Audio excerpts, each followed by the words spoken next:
지금부터 제9회 상생임 세미나를 시작하도록 하겠습니다. 이 세미나는 다일공동체 상생사회 일천인선언 시사오늘 제주대학교 리걸크리에이트센터와 함께하고 있습니다. 오늘의 주제는요, 촛불민주주의, 마을공화국, 지구연방이라는 주제로 임진철 문화인류학 박사님께서 강연해 주시도록 하겠습니다. 임진철 박사님은요, 청미래재단 이사장, 직접민주주의 전국민의 상임의장을 맡고 계십니다. 예, 그러면 강연을 드려보도록 하겠습니다. 안녕하세요. 예, 방금 소개받은 직접민주 마을자치 전국민의 임진철 상임의장입니다. 오늘 제가 부탁받은 주제는 마을로 간 촛불민주주의와 마을공화국 지구연방입니다.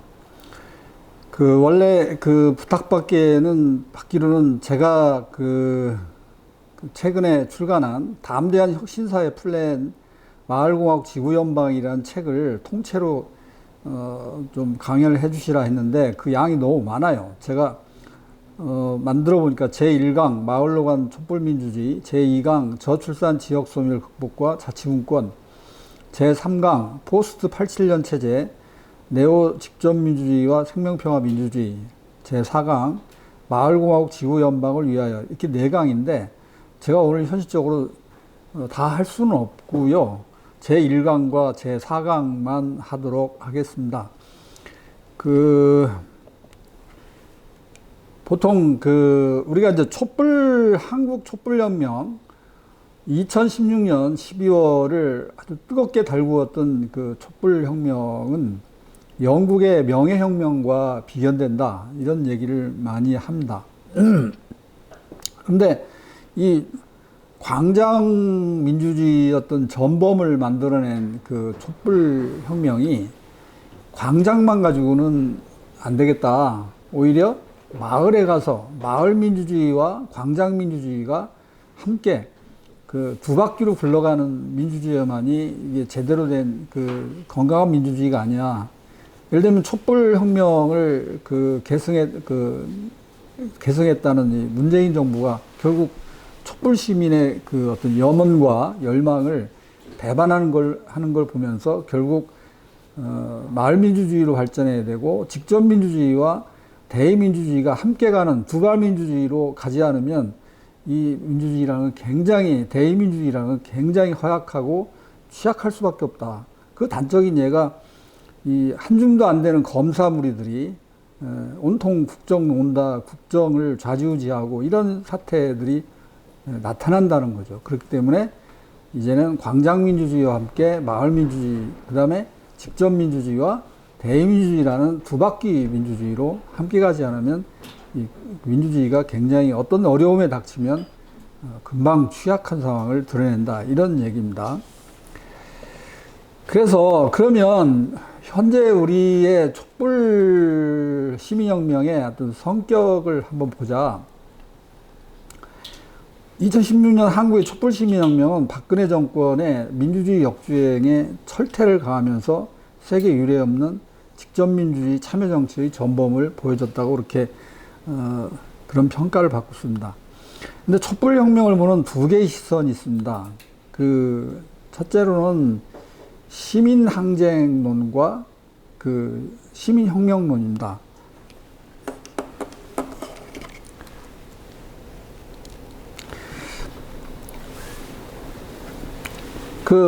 시민항쟁론의 근거는 촛불혁명이 제도와 시스템의 변혁이 없는데 그게 어떻게 혁명이라고 볼 수 있냐. 그건 항쟁으로 봐야 된다, 이런 입장이고요.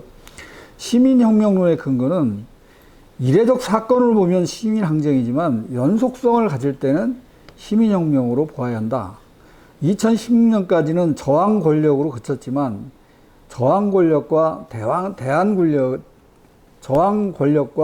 권력이 이중적으로 형성되고 있다.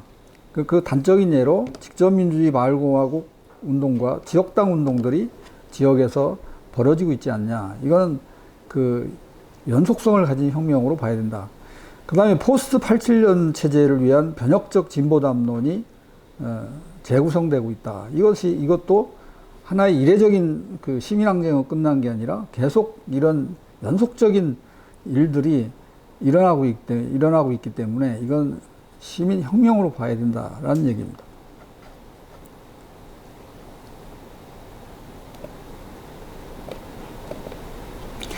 그러면 그러면 촛불 시민혁명이 연속적 시민혁명으로 갈 수밖에 없는 상황이라는 게 한국에 존재한다. 그거는 촛불혁명이 이제 불이 꺼지려면 촛불혁명이 일어날 수 없는 상황으로 돼야 되는데 촛불 시민혁명이 계속 연속적으로 일어날 수밖에 없는 그런 굉장히 안 좋은 한국적 정황이 있다. 첫 번째는 극심한 자산 불평등 사회다. 1대 9대 90사회라고 보통 얘기하죠. 보통 우리가 얘기할 때는 이제 자산 불평등 얘기할 때는 1대 9대 90사회로 얘기하고 소득 불평등 사회 얘기할 때는 1대 19대 80사회를 얘기해요.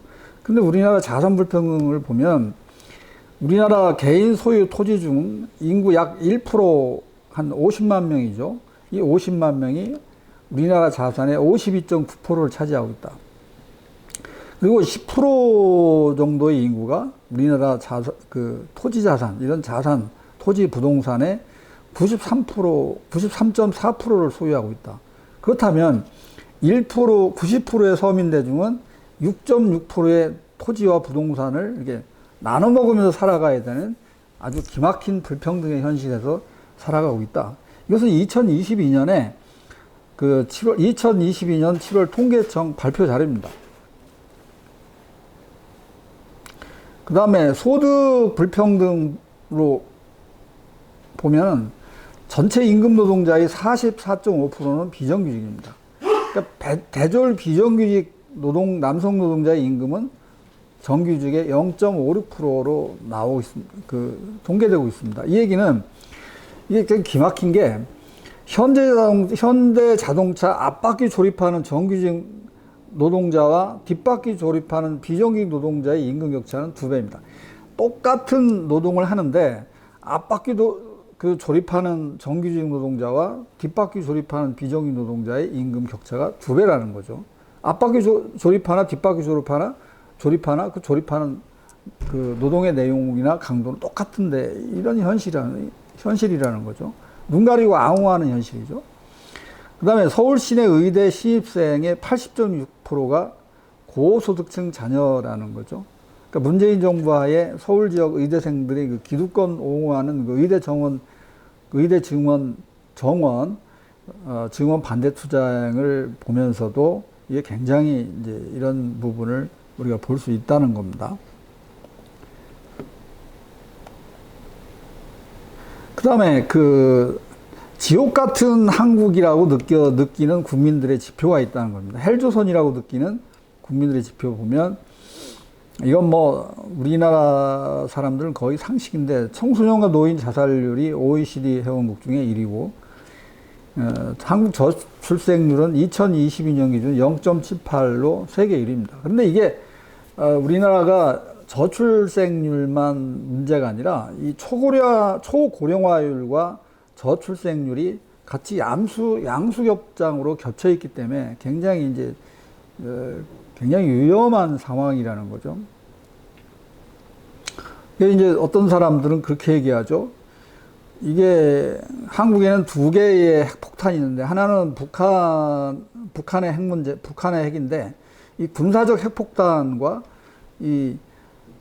한국 최고의 최저의 저출생률과 초고령화율이 양수겹장으로 겹쳐 있는 이 현실은 사회적 핵폭탄과 같다. 이 군사적 핵폭탄과 사회적 핵폭탄을 한국인들은 2개의 폭탄을 머리에 이고 산다. 이런 이야기를 우리는 들으면서 살고 있죠. 그래서 이 세계 최고의 자살률과 저출산율의 한국 사회를 저출산 집단 자살 사회다 라고 이렇게 표현하면서 이 병든 한국 사회에 경고음을 울린 사람이 있어요. 2017년 이화여대를 방문한 크리스턴 라카르트라는 당시 국제통화기금 IMF 총재가 이미 2017년에 그런 이야기를 한 적이 있습니다. 이게 그다음에 이제 세계 최고 수준의 불평등 지수라는 건데 보통 이제 피케트 지수라고 얘기를 해요. 이 불평등 연구로 유명한 프랑스 경제학자 토마트 피케티라는 사람이 이 피케티 지수가 6.5를 넘으면 폭동 사태를 걱정해야 된다라고 얘기했어요. 근데 지금 한국은 세계 최고 수준인 8.8의 피케티 지수를 오르내리고 있다. 이건 2020년 10월 31일 경향신문에서 피케티 지수 급상승 우려되는 한국의 불평등이라는 제목으로 뽑은 적이 있습니다. 그러니까 프랑스 혁명 당시에 피케티 지수가 6.5였는데 한국인의 피케티 지수가 8.8을 오르내리는데도 폭동이 일어나지 않는 이유가 뭐냐? 그거는 한국에서는 이 분단 체제 하에서 평등 문제를 제기하는 순간 바로 빨갱이 사냥을 당해왔던 그런 역사적 경험 때문에 그 일종의 그 봉인 효과죠. 입을 딱 다물게 만드는 그 봉인 효과가 불평등 지수가 8.8을 오르내리고 있음에도 입 딱 닫고 폭동이 일어나지 않는 이유라는 거죠. 그러니까 그걸 이제 역설적으로 표현하는 거죠. 자살로, 저출산으로, 저출생으로 자살로, 청년들은 자살로, 저출산으로 항거를 하는 거고, 노인들은 노인대로 집단 자살로 이 불평등한 한국 상황에 대해서 저항을 하고 있는 거죠. 지금 한국은 지표상으로 보나 심리적 상태에서 저는 천하대란의 형세라고 봅니다. 그러나 이 분단체제 봉인효과라는 이 방파제 때문에 내란이나 폭동으로 아직 비화하고 있지는 않고 굉장히 아슬아슬한 상황에 있지 않느냐 이렇게 봅니다. 그래서 그 촛불시민혁명은 여기서 굉장히 중요한 그 역할을 해야 되는데 이게 어떤 그 일정한 혁명 프로그램이나 어떤 민주주의 어떤 발전 그 로드맵을 가지고 혁명이 진행되면 굉장히 안정적으로 통제된 혁명으로 한 사회를 발전시키는 동력으로 나타나는데 이게 급작스런 내란이나 폭동으로 비화되면 이게 이제 굉장히 이제 한 사회를 후퇴시키고 그 사회를 완전히 해체시키는 상황으로 돼버리죠. 그렇기 때문에 촛불 시민혁명은 이 질서와 문명을 재창조하는 연성혁명으로 진화 발전시켜 나가야 된다. 그래서 그 진화 발전과 이행의 동력은 분노일 수 있습니다. 그러나 그 이행 방식은 굉장히 평화적이하고 관용과 사랑을 기반으로 하는 그러한 혁명으로 진화 발전해야 된다 봅니다. 그래서 그 지금 촛불 시민들의 역할이 굉장히 중요하다고 봅니다. 그러면 촛불이 광장에서 마을로 간 문제의식과 전략을 한번 살펴보겠습니다. 한국의 촛불 시민들은 광장 민주주의의 저항 권력은 이 집회를 그만두는 순간 제도 권력으로 회계모지를 넘겨주고 혁명의 연속성을 잃어버리게 됩니다. 이런 자각을 하게 되면서 이제는 이전의 촛불 집회 같은 단발성 대규모 이슈 집회를 넘어서자. 그래서 이제는 촛불의 일상화, 그 다음에 지역과 마을로 내려가서 지역적 상설화를 통해서 집단지성을 안출하는 수구민주주의를 발전시켜 나가자. 이런 생각을 하게 됩니다. 이런 생각의 발현으로 지역별 미래 만들기 운동이 전개되고 뭐 이런 마을공화하고 관련 담론들이 막 이제 책으로 출판되기 시작하고 그런 현상이 이제 나타나기 시작한 거죠. 이러한 지역 미래 만들기 운동을 통해서 지역과 마을에서의 민주주의 일상활동, 예를 들면 비폭력 대화 같은 민주시민교육, 직접민주주의 민치 감수성 교육 같은 그 민주주의 일상활동이 필요하다. 그리고 촛불의 그 공론을 만들어가는 그런 능력이나 온오프 직접민주주의를 그 읍면동 기본 생활권 지역에서부터 제도화시켜 나가자. 그래서 마을공동체와 주민자치회, 마을공화국 운동, 마을자치정부 만들기 운동, 그 다음에 지역당 운동, 이런 것들을 그 전개해 나가자. 그래서 이렇게 하면서 또 우리가 전 국민이 함께 똑같은 목소리로 어떤 개혁의 전진을 외쳐야 될 때면 그때 가면 또 광화문의 광장에서 또 또 광장민주주의를 실현하면 된다고 보는 거죠.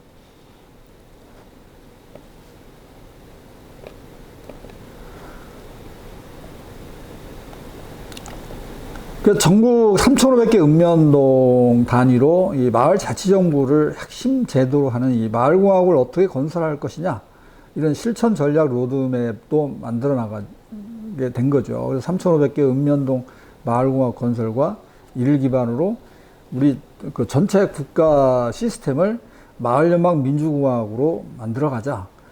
더 나아가서는 전 세계를 마을공화국 지구연방이라는 체제로 바꿔야 되지 않냐. 그래서 이 지구 질서를 마을공화국, 마을연방 민주공화국, 마을공화국 지구연방이라는 이 삼중 체제로 지구 질서 자체를 재편하는 그런 세계혁명의 전망으로까지 나갈 필요가 있다.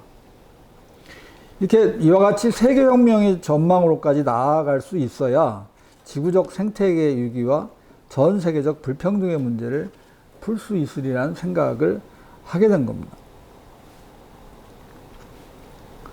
그래서 촛불민주주의 시민혁명은 이 혁명의 주체를 다중시민으로 봅니다. 이 다중시민은 촛불 집회 같은 이슈 민회에 참여하는 시민과 마을공화국의 그 마을 단위에 있는 주민, 마을연방 민주공화국의 국민, 그 다음에 이 마을공화국 지구연방, 지금 마을공화국 지구연방은 실체로, 객관적 실체로 존재하는 건 아닙니다. 그렇지만 아주 그 생성적 주체로 지금 형성해 나가고 있는 거죠. 그런 지구마을 시민이라는 이런 그 마을 시민, 주민, 국민, 뭐 지구마을 시민, 이런 그 다중적인 시민들이 어떤 새로운 세계혁명의 전망을 가지고 이렇게 각자 노력하는 과정에서, 공진하는 과정에서 그 세계혁명의 그 발전은 한 걸음씩 한 걸음씩 나갈 거다.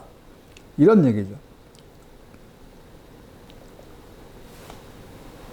그래서 자본주의 불평등 사회로 인해서 이 자본주의 불평등 사회가 되면은 이게 그 자본주의는 그렇지 않습니까? 이 지역과 마을 공동체를 아주 그냥 산산조각을 내죠. 아예 계곡이 찢기듯 완전히 해체시켜 버리면서 각자 도생, 모래알 사회를 만들어 버리는 거죠. 그래서 그럼 이런 상황에서 어떻게 할 거냐? 완전히 공동체가 해체되고 찢겨진 사회에서 다시 우리가 살려면 다시 그 마을과 지역에서 비자본제적인 연대사회, 사회적 우정과 환대가 있는 그런 공동체를 건설하는 일을 마을과 지역으로부터 추진하지 않고는 어떤 다른 지름길이 없다고 보는 거죠. 그러면 마을로 간 촛불민주주의의 과제는 뭐냐? 마을로 간 촛불민주주의는 개인, 지역, 국가, 지구 차원에서 촛불의 일상생활화, 지역적 상설화, 그 다음에 국가적으로 제도화하는 것, 그 다음에 지역 지구화, 그러니까 지역으로부터 세계화를 추구하는 지역 지구화의 이 네 가지 전망을 추진해 나가는 비전을 수립하고 이를 위해서 실현에 힘써야 된다. 첫 번째로는 개인적으로 민주주의자 없는 민주국가에서 민주주의자들의 민주국가를 만들기 위해 힘쓸 필요가 있다는 얘기입니다. 바로 김누리 교수가 그런 얘기를 하지 않습니까? 한국은 그 유럽이나 그 미국의 어떤 6.8혁명을 비껴갔기 때문에 소위 어떤 근본적인 사회혁명이나 문화혁명을 피해갔기 때문에 우리가 그 민주주의자 없는 민주국가를 우리는 아주 멋진 그 대의민주주의 국가를 만들었다고 했는데 실은 우리들은 개인적으로 보면 다 비민주의자였다. 가정에 가면 가부장적인 아버지가 되고 직장에 가면 꼰대 상사가 되고 이런 식의 였다는 거죠. 그래서 우리 스스로 개인적으로 촛불의 일상생활을 통해서 대화도 비폭력 대화를 어떻게 하는 건지, 토론도 어떤 강제와 협박성 토론이 아니라 어떤 인디안식 공감 토론을 어떻게 할 건지, 우리가 모든 걸 직접 민주주의 대의제 민주주의에 살고 있기 때문에 모든 걸 국회의원들한테 이렇게 위임하는 방식으로 문제를 풀려고 하는 게 아니라 직접 민주주의로 스스로 자립적으로 자율적으로 자치적으로 문제를 풀려고 하는 직접 민주주의 민치 감수성 훈련이 필요하다. 이런 그 얘기죠. 두 번째로는 그 지역에서는 촛불의 지역적 상설화를 위해서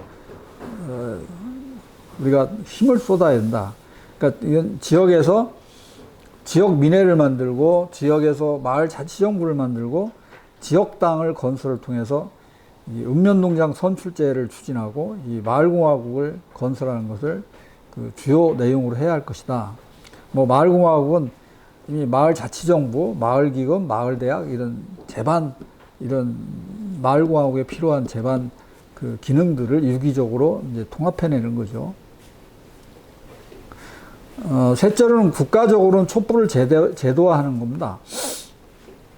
국민발안 시민입법, 국민소환, 국민투표제와 같은 이 마을자치정부 기반의 마을연방민주공화국을 제도화하는 것이 지금 굉장히 중요한 그 우리의 과제죠. 그래서 이거는 직접민주주의 개헌을 통해서 이걸 추진하고 또 한편으로는 이제 국민 공론화 기구인 시민위원회를 건설하는 것도 굉장히 빨리 시급히 해야 될 일이라고 생각합니다. 그래서 이게 우리나라 그 현재 87년 체제, 그러니까 군사 독재를 몰아내고 그 우리가 87년 6월 시민 대항쟁을 통해서 군사 독재를 물리쳤어요. 그리고 나타난 게 이제 그 민간 정부가 나타났는데 이 민간 정부 체제라는 게 그 대의민주주의 체제였죠. 그러니까 대의민주주의 체제가 성립된 그걸 이제 87년 체제라고 하는데 87년 체제는 이게 이제 따지고 보면 이 외발 민주주의, 대의민주주의와 중앙집권 체제죠. 대의민주주의 체제고 중앙집권 체제고 또 통치 체제입니다. 보통 통치와 민치를 구분하는데 통치는 관치, 그 공무원들이 주도하는 그 관치와 또 이 선출된 국회의원들이나 시의원들이 주도하는 대의정치, 관치와 대의정치를 총칭해서 보통 통치라고 얘기합니다. 그럼 민치는 뭐냐? 직접민주주의 민치는 국민발안, 시민입법, 국민소환, 국민투표를 기반으로 이루어지는 시민정치와 그 다음에 읍면동 단위에서 읍면동 선출제를 통해서 마을 자치정부를 구성하고 마을공화국을 건설하는 이런 주민자치. 그 다음에 이 인구 통계학적 대표성을 가진 한 300명 정도의 그 각계각층의 그 사람들을 추첨제로 선발해서 그들을 뭐 한 6개월 정도 집중 그 어떤 정치학습을 통해서 어떤 우리 사회의 주요한 문제를 수기하고 나서 결정하는 그걸 통해서 그 우리가 이제 전 국민들이 그 결과를 가지고 뭐 밑으로부터 국민적 토론을 해오면서 국민적 그 공론을 수렴할 수가 있죠. 이게 소위 말하는 이제 공론 정치죠. 공론 정치. 그렇다면 이 시민 정치와 주민 자치와 공론 정치라는 3대 그 정치를 보통 직접 민주주의 민치라고 얘기하죠. 근데 프랑스의 그 유명한 정치 철학자 자크 랑시에라는 사람이 있어요. 그 양반은 아예 통치는 그건 치안이다, 치안행위다, 치안행위. 그러니까 국민을 통제하고 보호하는 행위인 치안행위지 그 통치로도 봐서는 안 된다. 민치야말로 바로 정치다. 몫이 없는 사람들의 몫을 찾고 그들이 또 서로 나누고 섬기면서 이루어가는 게 정치지. 지금의 그 대의민주주의는 정치가 아니라 치안 행위에 불과하다. 그렇기 때문에 그거는 민주주의가 아니라 가짜 민주주의다. 그렇게까지 그 아주 규정을 해버리죠. 하여튼 뭐 저는 그렇게까지는 규정하지 않고요. 우리나라 같이 이렇게 중형 국가인 경우에는 대민주주의 통치와 직접민주주의 민치가 서로 협업하는 협치 체제로 가는 것이 현실적이다. 그렇게 보고 있습니다. 넷째는 지구적으로 세계 직접민주 운동을 그 추동시키고 발전시키면서 세계의 마을과 마을공화국, 그 다음에 마을연방민주공화국을 기반으로 해서 이 마을공화국 지구연방을 건설하는 것이 우리 어떤 세계 인류의 어떤 전망으로 봐야 된다. 그래서 지구 문명을 재건축하는 일에 나서야만이 현재 그 기후위기 문제, 그 다음에 세계적 불평등 문제를 해결할 수 있다. 저는 그렇게 보고 있습니다. 그러면 그 촛불혁명의 조직적 진로는 어떻게 봐야 되냐? 근데 촛불 시민혁명 과제를 실현하려면 이를 실현할 정치적 결사체가 필요합니다. 2017년 촛불 시민의 열망을 구현하고자 해서 촛불 시민혁명 대헌장 제정 범국민협의회가 구성된 바가 있어요. 그런데 이걸 그 아주 강력하게 지속적으로 이게 끌고 가지 못하고 그냥 바로 해체돼버리고 말했어요. 그래서 이걸 다시 이제는 시민의 직접 정치 시대, 직접 민주주의 민치 시대를 끌고 갈 견인차 역할을 할 새로운 직접 민주주의, 현대적인 직접 민주주의 진보 정당이 필요하다라는 생각을 이제 하기 시작한 거죠. 그래서 이제는 민이 정치의 직접적 주체로 등장해서 이 새로운 직접민주주의 진보정당을 건설해가지고 기존 정당과 기존 정치인들을 압박하고 견인하지 않으면 이 기존 대의제 정당과 정치인들은 그 민의 그 직접적인 정치 참여 의지를 굉장히 싫어해요. 그리고 그걸 엉뚱한 대로 돌려버리고, 그래서 자기들을 당신들이 직접적으로 정치할 생각 그런 거 하지 말고 민주주의는 곧 대의민주주의야. 그러니까 우리를 잘 뽑아줘서 우리를 잘 심부름시키면 돼. 말은 그렇게 해놓고 그러니까 되는 순간 완전히 딴짓하죠. 그래서 그리고 또 딱 되는 순간 그 다음에는 이제 팬덤 정치로 자기를 맹목적으로 지지하도록 이제 거의 정치 연예인 수준으로 아주 현란한 그 정치 기술을 발휘하죠. 그래서 대부분 사람들은 구경꾼 민주주의 팬덤 정치로 전락됩니다. 그 다음에 이제 유사 파수꾼 민주주의로 또 전락됩니다. 물론 현재의 야당인 더불어민주당의 이재명 대표가 어떤 현재로서는 한국에서 굉장히 유력한 대권 후보이기도 하고 어떤 드라마틱한 인생사를 가진 대표이지만 마치 민주주의를 지키는 건 이재명을 지키는 것이 곧 민주주의를 지키는 거다. 이런 파수꾼 민주주의로 이렇게 환상을 만들어버린다는 거죠. 물론 뭐 이재명이 좋다 나쁘다 그게 아니라 그러니까 또 이쪽에서는 한동훈을 지키는 것이 한국이 적화되지 않고 이 주사파 이런 악의 무리들이 이 한국을 적화하지 않도록 만드는 거다. 우리는 파수꾼 민주주의를 한다. 뭐 이런 식으로 또 이제 한단 말이죠. 그러니까 이게 민주주의를 제대로 되는 게 아니라 이게 이제 정치인들은 자기의 이제 팬덤 정치의 소모품, 하수인으로 항상 만들어가고 있다는 겁니다. 그래서 결국은 민이 정치의 직접적 주체로 등장해서 스스로 새로운 직접민주주의 진보정당을 건설해서 마을과 지역으로부터 새롭게 건설해 올라가지 않으면 여전히 어떤 대의 정치인의 팬덤 정치의 소모품이나 그런 가짜 파수꾼 민주주의의 소모품으로 전락된다는 거죠. 그러니까 스스로 정치의 직접적인 주체로 나서지 않으면 늘 대의제 정치인들에게 배신을 당하거나 탁 줬던 개 하늘 쳐다보는 격의 상황이 늘 반복된다는 겁니다. 이거는 뭐 오늘날 얘기 아니라 2300년 전에 정치 현인인 아리스토텔레스도 그렇고 루스도 이런 얘기를 했어요. 이게 아무리 민중의 아들로 태어나고 가장 그런 청렴 결백한 사람도 대의제 정치인으로 선출되는 순간 부자와 권력자한테 포획돼 버린다. 요즘 내가 이제 정치인들 만나보면 그 말이 맞다는 거예요. 자기들 국회의원 돼 보니까 딱 국회의원 되는 순간 한 200개 정도의, 그러니까 그러니까 여기 시민단체 한 사무국장 정도 하다가 어떻게 살다가 국회의원이 되잖아요. 그러면 바로 그 NGO 그 실무자에서 국회의원으로 가는 순간 어떻게 됩니까? 장관을 두드려 잡는 사람으로 바뀌죠, 신분이. 그래서 신분이 보통 군대에서 대령이 별 하나를 다루면 100가지가 바뀐다고 그러는데 국회의원이 되면 200가지가 바뀐다고 그래요. 그러면서 스스로 어떤 귀족으로 이게 그 바뀌고 몸 자체가 계속 바뀌고 그 다음에 이제 부자와 권력자들한테 그 포획되는 거죠. 왜 저 보수 정당에서 계속 국회의원들을 줄이려고 하느냐면 이 부자와 언론이나 재벌들은 국회의원 수가 적을수록 그 재벌들이 말입니다.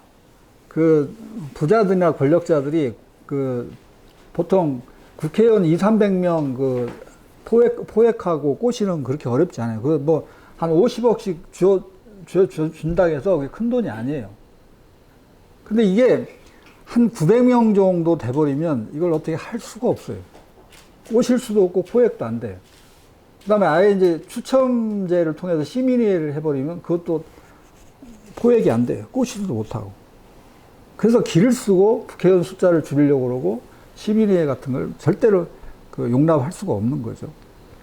그래서 하여튼 시민의 직접 정치 시대, 직접 민주주의 민치 시대의 견인차 역할을 할 그런 새로운 그 현대적 직접 민주주의 진보 정당을 아래로부터 마을로부터 이제 마을 정당, 그러니까 지금은 시군구 지역당이 생겨야 되겠지만 또 발전되면 이제 마을 정당과 동네 정당이 많이 나타나야죠.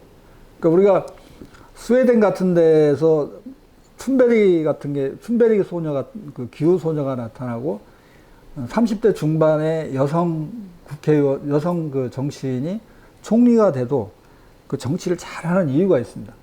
그들은 북유럽의 그 아이들은 아예 어릴 때부터 그 초등학교 다닐 때부터 기자단을 만들어 가지고 스웨덴과 유럽의 북유럽의 알메달렌 정치 축제라는 유명한 정치 축제가 있지 않습니까?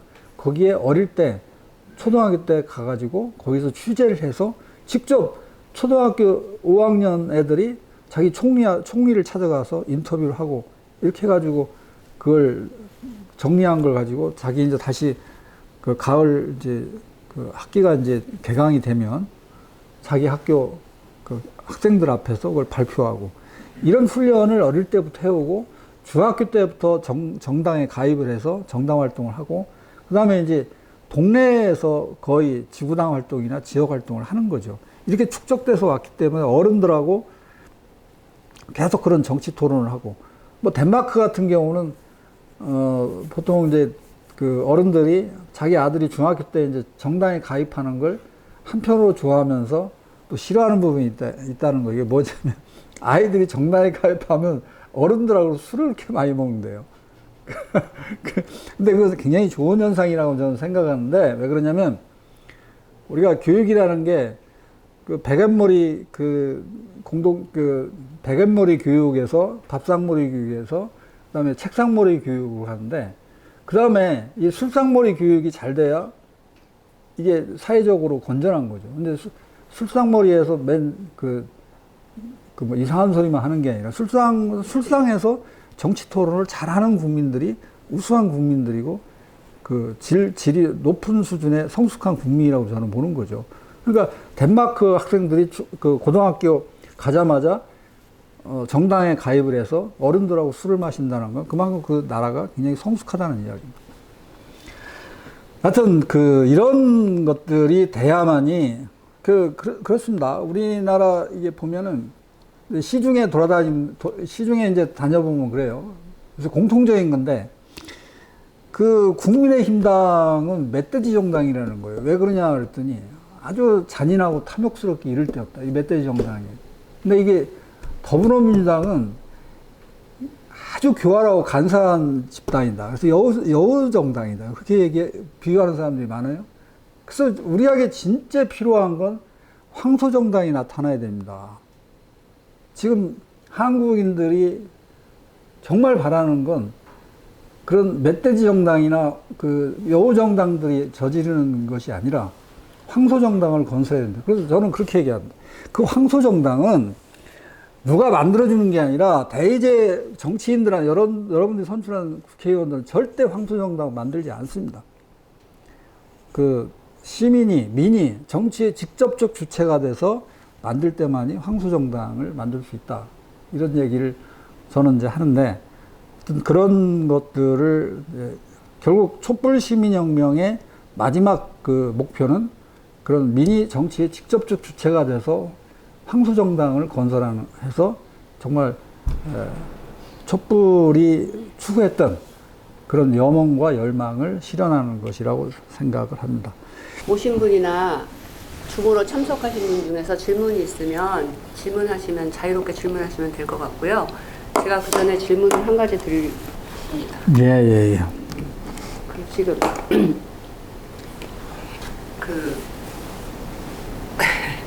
뭐부터 질문, 제가 굉장히 질문할 게 많은데요. 아유, 그래요? 예. 그러니까 직접 민주주의가 이제 직접 민주주의 해야 된다 이렇게 주장을 하셨는데요. 직접 민주주의가 되면 그 안에서는 과연 권력의 문제가 없을까?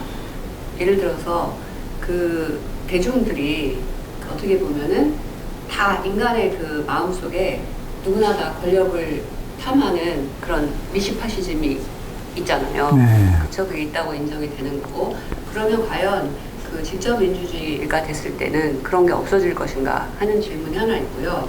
그리고 지금 이 대의민주주의 잠깐요. 네. 직접 민주 안에도 아까 말한 국민발언, 시민입법, 그 국민소환, 국민투표로 이루어지는 그런 이제 시민 입법 행위가 있고요.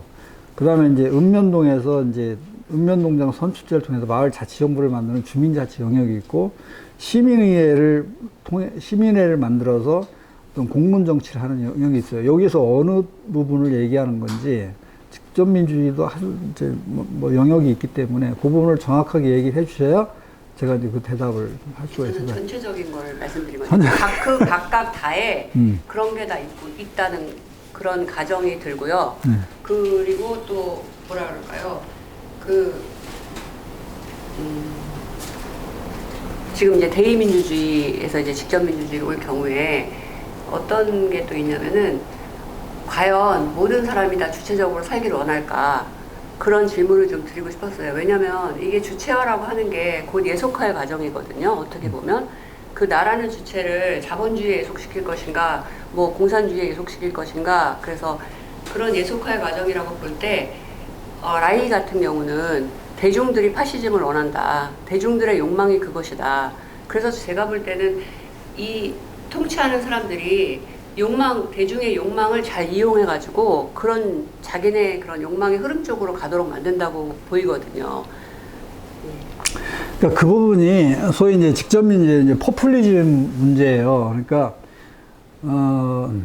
막 선동을 해서 혼을 빼가지고 한쪽으로 쫙 몰고 가는 거죠. 그래서 이제 그 과거의 직접 전통민주주의는 이제 그런 문제점 때문에 그 포퓰리즘에 빠진다 해서 많이 직접민주주의 우려되는 부분이 많은데, 지금의 민주주의는 수구민주주의 없는 직접민주주의는 이제 굉장히 위험하다. 이런 정도의 그 인식은 다 돼서, 그래서 이제 수구민주주의는 수구민주주의 공론정치 이런 얘기를 해요. 그래서 그 소위 시민의회를 하거나 이제 뭐 시민의회를 제도를 만드는 나라들도 있고, 그 불란서 같은 경우는 이제 국가 공공성 토론위원회를 만들어서 그런 의제를 가지고 그 읍면 단위부터 꼬민에서부터 쭉 그 토론을 해오는 그런 이제 수기민주주의 기구라는 게 이제 존재를 하죠. 그러니까 한국도 계속 근데 국가 공공성 토론위원회보다는 시민회의 방식이 더 낫다고 보기 때문에 저는 시민회를 어떤 국가 수기민주주의 기구라는 시민회를 만들고, 그걸 통해서 어떤 직접민주주의 공론 정치를, 그 공론 형성을 만드는 그런 정치를 하자, 이런 얘기를 하고 있는 거죠. 그 다음에 초반에 또 질문 하나 있었죠. 이건 후반에 얘기. 두 번째로. 첫 번에 질문하는 걸 내가 깜빡 놓쳤어요. 그 대의민주주의의 기구 그런 거 안에서도 직접민주주의 기구 안에서도 뭐 이런 얘기를 합니다. 그 읍면동장 선출제를 통해서 마을 자치정부를 만들고 마을 공화국을 만들면 거기에 그 논두렁 토호들이 그 해먹는다. 또 문제점인 게 아까 얘기한 미시 그 기득권, 미시 뭐 파시즘 그게 시골에서의 저기는 더 심한 거 아니냐 이제 이런 얘기 하는데 뭐 세상에 뭐 저기 그런 게 뭐 완전 무결한 건 없죠. 그걸 전제를 하고 그 제가 볼 때는 그렇습니다. 시군구 단위에서만 해도 뭘 공무원들이나 정치인들이 해먹는 게 보이질 않아요. 근데 읍면동 단위에서는 그 금방 보여요.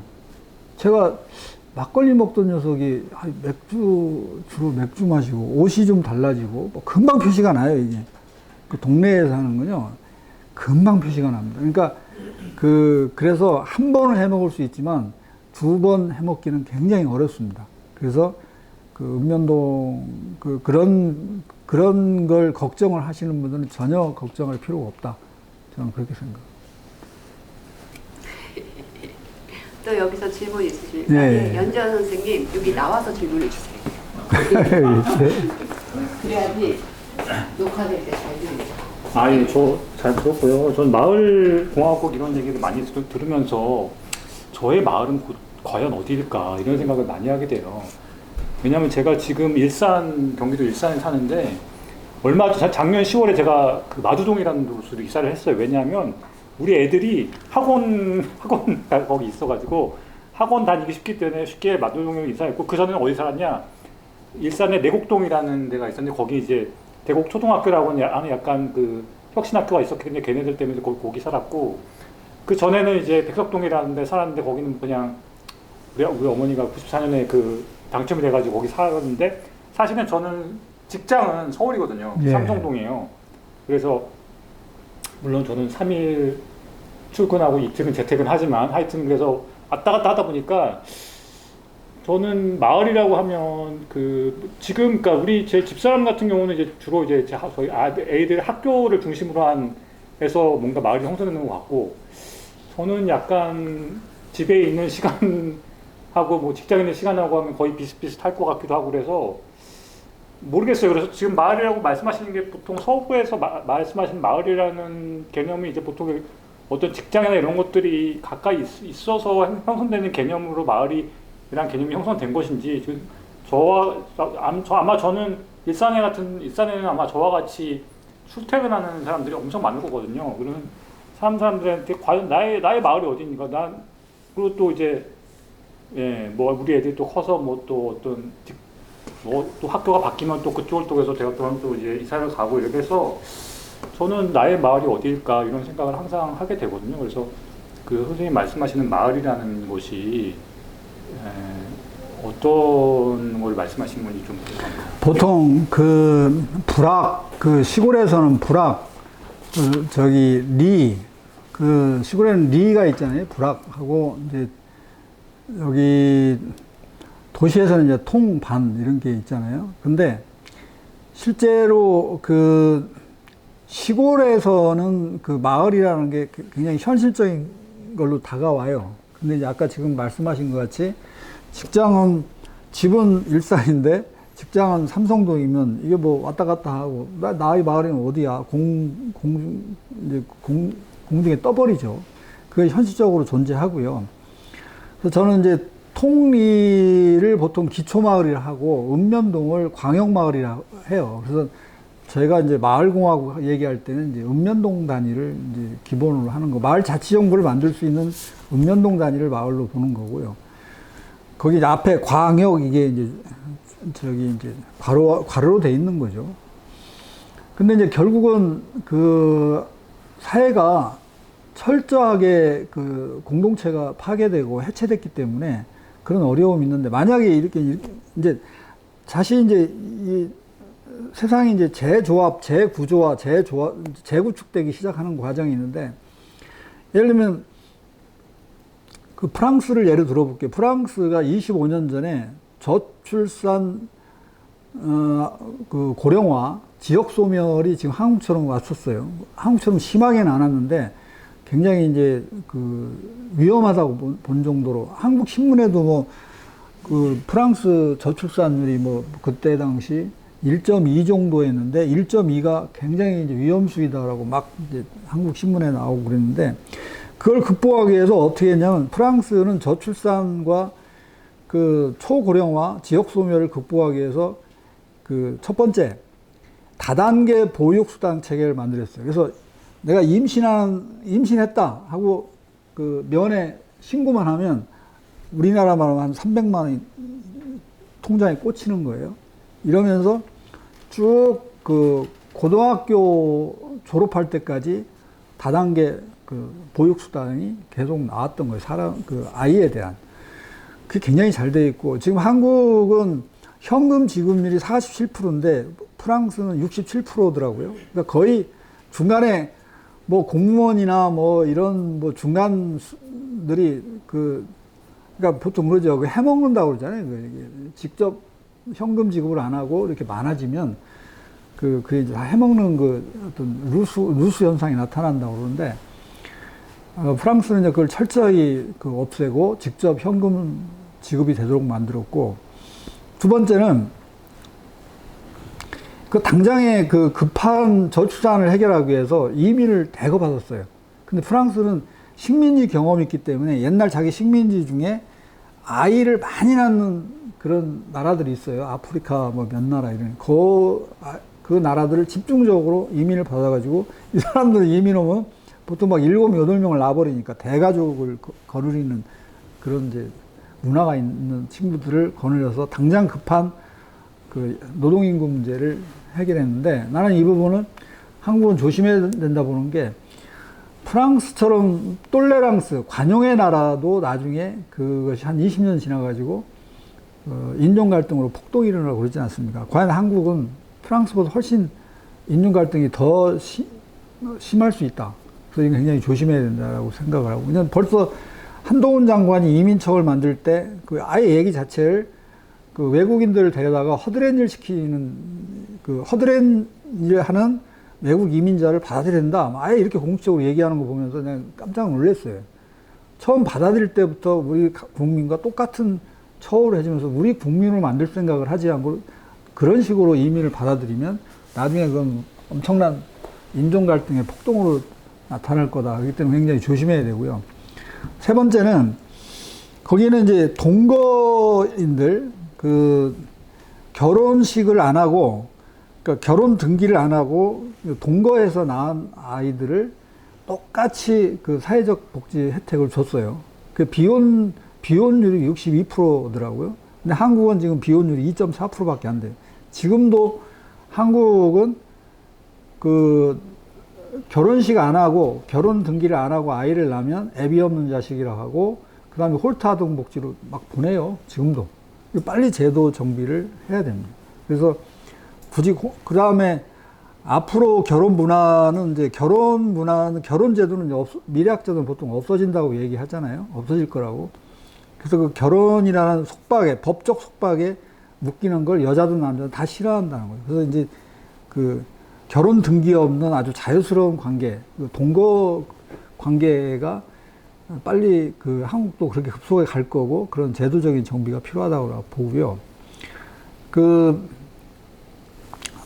다음에 이제 네 번째는 뭐냐면, 그 프랑스, 대개 유럽 나라들이 그렇지만 대학이 다 무상교육이잖아요. 무시험 무상교육이기 때문에 사교육이 없잖아요.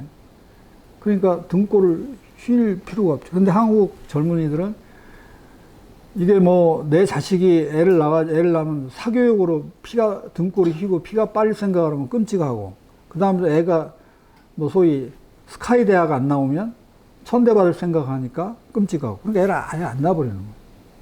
그러니까 이제 이걸 한국도 지금 한국 정치권이 결단을 해야죠. 대학 무시험 무상교육, 그러니까 지금 그 대학 입학 인구가 현저히 줄어드니 무시험 대학 무상교육을 하겠다 해가지고 사교육을 그렇게 해버리면 사교육이 다 없어지잖아요. 근데 이 사교육이 엄청난 산업으로 성장했기 때문에 이들이 각종 로비를 하고 국회의원들을 압박을 하기 때문에 못하고 있는 거죠. 이거 이제 정치권이 결단을 해야 된다고 생각을 해요. 그러니까 여기는 프랑스는 이제 그런 이점 때문에 우리보다 굉장히 빠르게 저출산을 극복한 것 같고요. 그 다음에 이들은 그 파리가 너무 서울처럼 초과밀화 상황이라서 어떻게 했냐면 프랑스는 이제 듀얼 라이프 정책을 썼어요. 두 지역 살기. 그래가지고 파리 시민이 만약에 저쪽 홍성이나 뭐 예산에 가서 살겠다 하면 그 두 지역 살기, 듀얼 라이프로 하겠다 그러면 거기에 임대주택을 얻도록 뭐 대출을 해준다 할지 적극적인 지원 정책을 썼어요. 아까 선생님 같은 경우도 재택근무자가 앞으로 계속 늘어나고 그다음에 프리랜서도 소위 기획 이코노미 그 인구들이 많아지기 때문에 이제는 듀얼 라이프 그 라이프 스타일을 가진 사람들이 점차 늘어나기 때문에 그렇게 해가지고 서울의 사람들이 서울을 완전히 포기하고 이렇게 산다 빨리 쉽지 않다는 거죠. 그러니까 그 사람들이 시골에 가서 그 지역의 소비도 그 증진시켜주고 그 지역과 결합해서 지역 일도 하고 이렇게 하면서 프랑스는 이제 지역 소멸과 그러니까 이 프랑스의 초과밀화된 파리를 그 꿀렁꿀렁하게 만들었죠. 그래서 파리 시장이 그 새로운 얼마 전에 파리 시장이 15분 거리 생활권으로 완전히 파리를 재조직하잖아요. 그래가지고 그럼 뭐 웬만한 건 다 지하철로 다 집어넣어버리고 그 건물 쓸데없는 건물 다 부셔버리고 녹지 공간으로 만들어버리고 15분 거리 생활권으로 파리를 이제 새롭게 조직하는 작업을 하는데 바로 15분 거리 생활권이라는 건 별로 돌아다니지 말고 슬리퍼 신고 막걸리 마시고 밥 먹으러 다닐 수 있게 다 만든다는 그 안에서 뭐 육아 뭐 노인 노인 돌봄 문제 이런 것들이 다 해결될 수 있도록 그렇게 만들어낸 게 이미 프랑스가 듀얼 라이프 정책으로 프랑스 파리 시민들이 많이 시골로 빠져나갔기 때문에 그다음에 이제 퇴직하면 많이 빠져나가고요. 그래서 파리가 많이 그 여유롭게 꿀렁꿀렁해지니까 그 빈 공간들을 그 파리시가 사가지고 뭐 영화관도 만들고 커뮤니티 공간도 만들고 뭐 노인 뭐 복지 공간도 만들고 뭐 아이들 보육 공간으로 만들고 이렇게 했던 거예요. 그러니까 우리나라도 요 정책이 필요하다. 그런데 그다음에 결정적으로 중요한 건 이 모든 것을 가능하게 한 게 2002년도에 그 프랑스가 읍면동 그 꼬뮌을 기초자치단체로 헌법에 못을 박아버립니다.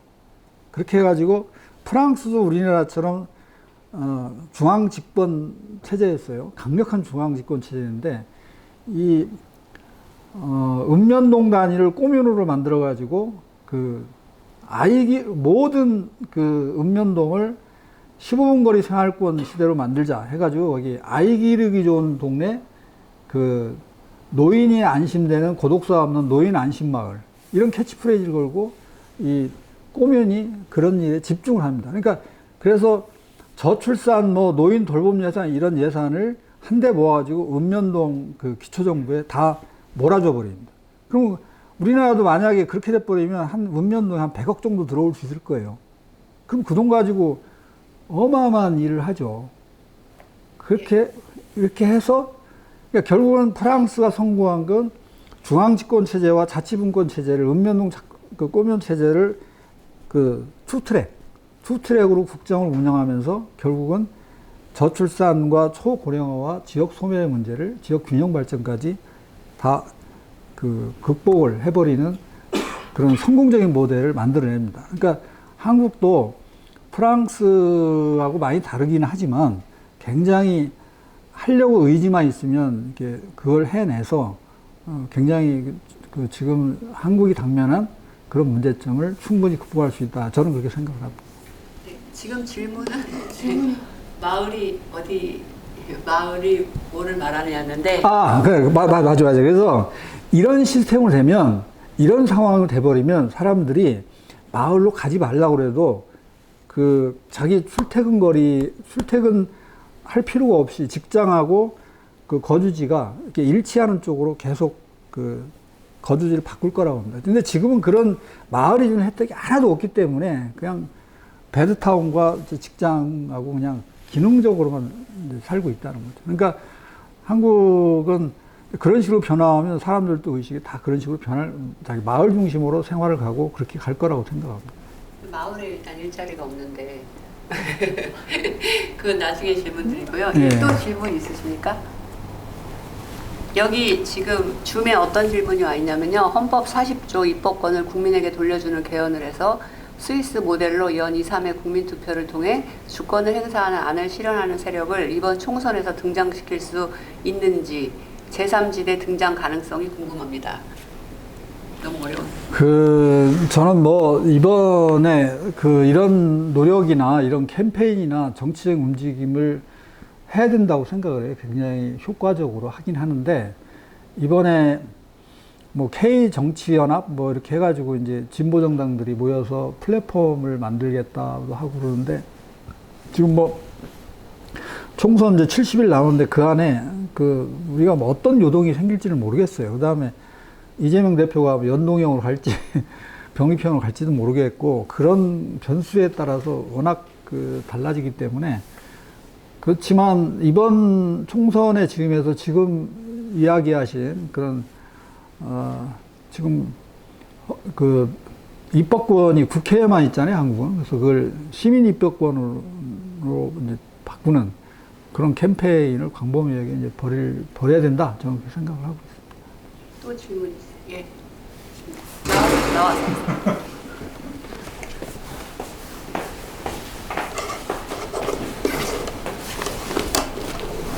예. 말씀 잘 들었고요. 말씀하시던 중에 보면은 이제 대의제의 문제점, 대의제는 문제가 있다고 그러면서 그 대안으로서 집정민주주의 진보정당 이야기하시고 또 황소정당도 이야기를 하시는데, 제가 듣기에는 사실 대의제하고 집정민주주의하고는 다르거든요. 차원이 다른 문제라고 생각해요. 그러니까 대의제라는 것이 사실 정당제는 대의제하고 아주 긴밀하게 연결되어 있습니다. 대의제가 일종의 경기장이라면 정당은 거기에서 뛰는 선수들이에요. 예. 특히 그 정당의 엘리트들 또는 선출직들은 진짜 선수들이죠. 그리고 사실 우리 당원들은 어떻게 보면은 그 정당의 선수들을 응원하는 응원부대일 수 있어요. 그러니까 이런 구도가 우리 같은 경우는 이제 양당이 대립구도로 고착되다 보니까 아주 정치의 어떤 극단적인 분열과 적대의 상황을 만들어내는데, 사실 경기에 있어서 제일 중요한 게 또 하나의 중요한 일은 공정한 심판이거든요. 그건 누가 심판할 것이냐, 대의제에서. 사실 그건 국민이에요. 근데 그 심판을 어떻게 제도화할 거냐, 이게 집정민주주의입니다. 그러니까 집정민주주의를 해서 대의제를 대체해갖고 국민이 결정한다가 아니라, 소위 아까 파수꾼 민주주의를 했는데요. 소위 파수꾼 민주주의는 파수꾼인 게 뭐예요? 감시하고 비판하는 거잖아요. 그래서 그러기 때문에 저는 집정민주주의하고 심판하려면 어느 정당의 국민이 올해 가입해서 응원부대가 되면 안 됩니다. 그러면 그 정당 응원부대 되죠. 집정민주주의가 그럴 때는 또 악용될 수도 있어요. 요즘에 보면은 민주당에서 선거제 갖고 오락가락 하더니만 뭘로 결정하려고 하고 지금 살짝 카드를 내놨어요. 전당원 투표. 이거 집정민주주의예요. 그런데 당원들이 전당원 투표하면은 공정한 선거제가 될까요? 민주당의 가장 유리한 쪽이 뭐냐 해갖고 갈 거예요. 이거는 응원부대라고요. 이건 심판이 아니에요. 우리가 공정한 어떤 시스템을 만들기 위해서는 사실은 이 집정민주주의를 한다면은 국민이 심판으로서 어떤 역할을 할 수 있느냐, 요것을 포커스를 만들어서 제도화, 국민 발언이 됐던, 국민 소환이 됐던, 국민투표제 돼야 되고, 시민의도 그 방향으로 가야 된다. 그래서 정당에 대한 미련을 좀 버려야 되는 게 아니냐, 이런 생각이 한편은 들고요. 또 하나는 어쨌든 간에 집정민주제라는 거는, 그러니까 이렇게 직접 참여하는 민주제를 얘기할 때는 뭐 루소를 비롯해서 많은 학자들이 규모가 작은 단위에서 가능하다. 큰 단위에서는 오히려 군주제가 낫다. 사회개혁론은 분명히 그렇게 나와있어요. 군주제가 낫다. 훨씬 유리해요. 다수가 다스리다가는 이게 완전히 다수의 횡포로 가버리고 더 집단으로 갈수록 이게 획일화된 의사가 적용될 가능성이 크거든요.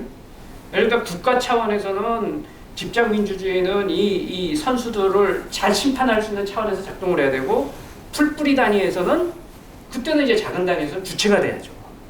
그래서 이렇게 국가 차원과 마을 차원과의 좀 구분을 하고 정당에 대한 환상을 버려야 된다. 오히려 심판자로서의 국민이 어떤 역할을 할 것인가, 이런 것에 포커스를 둬야 되는 게 아닌가. 그래서 황소정당이라는 비현실적인 이야기를 하는 게 아니라 우리가 어떻게 심판할 거냐. 특히 요즘 시민의회 이야기도 많이 나오고 있는데, 그 시민의회가 하나의 또 응원부대가 되면 안 돼요. 시민의회가 정말 기존의 정당들, 뭐 황소정당까지 포함해서 진보 보수할 것 없이 이런 정당들을 공정한 입장에서 감시 비판하는 그 역할을 해서 진정한 어떤 파수꾼 민주주의가 제도화되는 이런 쪽으로 가야 되는 게 아닌가. 그래서 그런 쪽으로 국가 차원에서는 방향을 가야 되고 마을 차원에서는 당연히 이제 추천 민주주의하고 집정 민주주의하고 마을 총회 열고 이러면서 갈 수 있고 이렇게 가야 되는 게 맞지 않은가 이런 생각이 예, 듭니다. 그럼 저도 뭐 마을공화국이 잘 되면 정당이 필요 없어요. 마을공화국 지구연방 때문에. 그런데 그게 이제 뭐 너무 먼 길이기 때문에 과도적으로 정당을 보는 거고, 그 다음에 좀 신 교수님 얘기했듯이 정당 제도 자체가 대의제예요. 그렇기 때문에 그래서 내가 얘기했듯이 지금 현재 문제를 풀어가는데 직접 민주주의가 만병통치약은 아니에요. 다 할 수가 없어요. 그래서 직접 민주주의와 그 대의제 민주주의가 어떻게 서로 견제하고 협업하느냐, 이 문제를 계속 그 고민을 해야 된다. 그리고 제가 왜 네오 직접미 진보정당, 황소정당을 얘기했냐면, 이걸 어차피 제가 내 책에 얘기를 하면 보통 사람들은 탈성장 그 성숙사회를 얘기해요. 뭐 그 마르크스가 만년에는 탈성장 커뮤니즘을 얘기했다고 그러고 얘기하는데, 현재 헬조선 신양반제 사회에서 탈성장 뭐 커뮤니즘이랄지 뭐 탈성장 뭐 에코 아나키즘이랄지 여기까지 가려면 너무 강이 길어가지고 이걸 이렇게 건너뛰다가 빠져 죽는다는 얘기죠. 그렇기 때문에 나는 이제 현재 헬조선 그 신양반자 사회라는 이 나쁜 불평등 사회, 1대 9대 90 사회에서 1대 39대 60 사회를 나쁜 좋은 불평등 사회로, 그걸 이제 다른 말로 하면 자유 안정성 공평 사회다. 이런 징검다리 사회가 이행 전략이 필요하다고 보는 거죠. 그러니까 나는 여기서 말하는 그 네오 직접 민주주의 황소정당은 그 징검다리로 생각하는 거지. 그리고 이 굉장히 질이 안 좋은 저 세력하고 맞짱을 뜰 사람이 필요한 거지.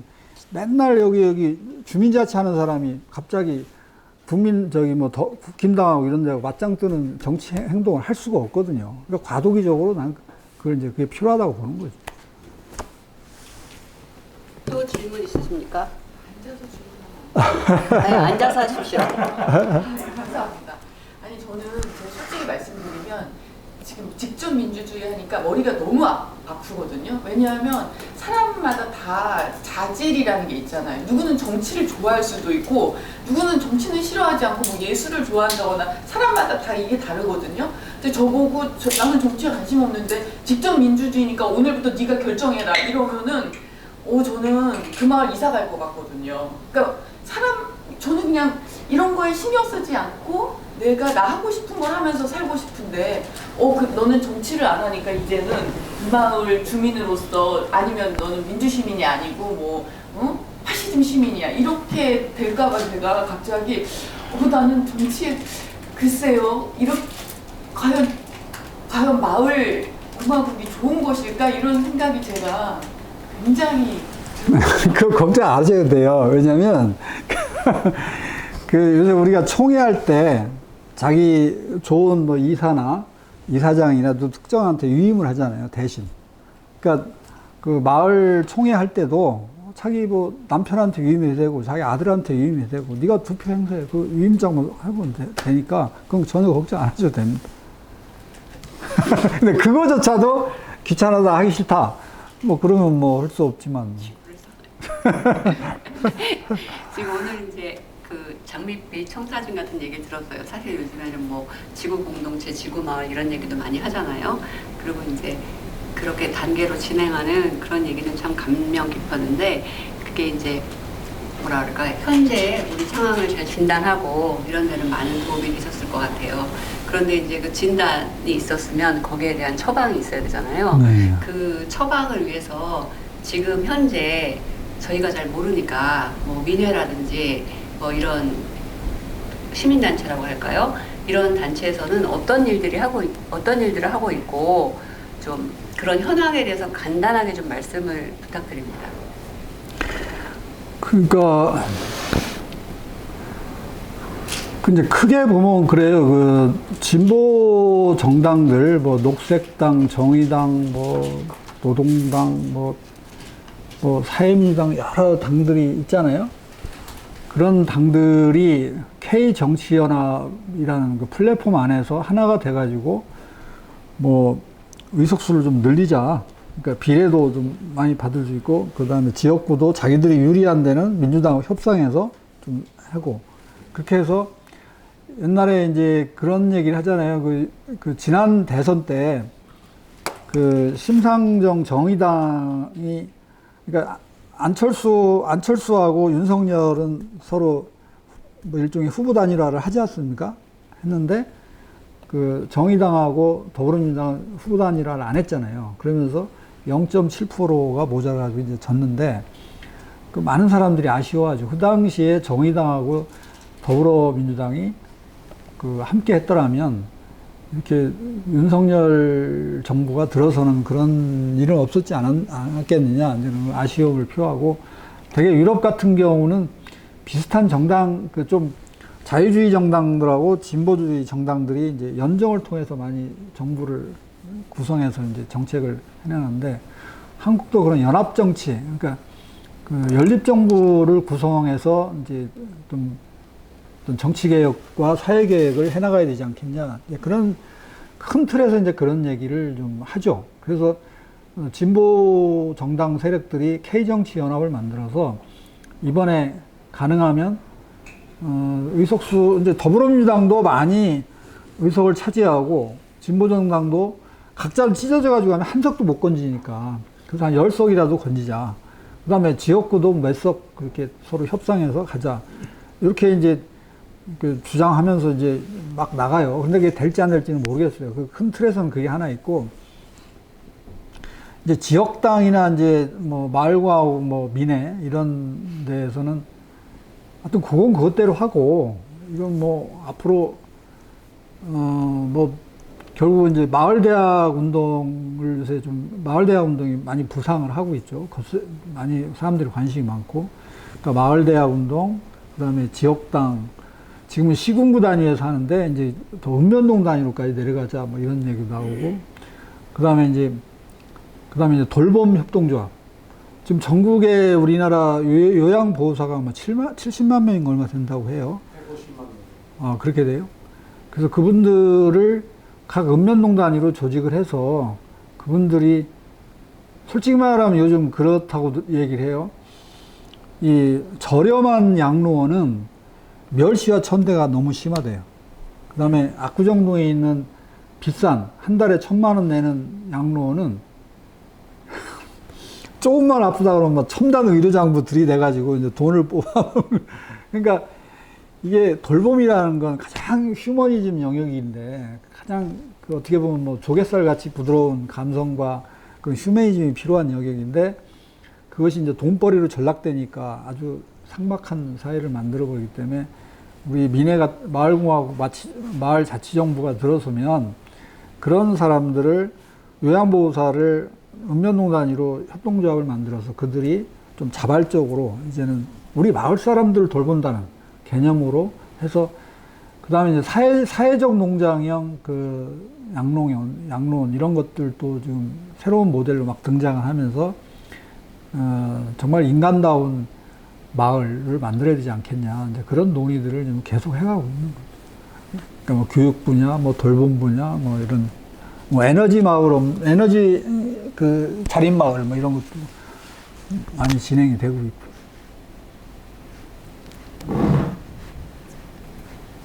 마칠까요?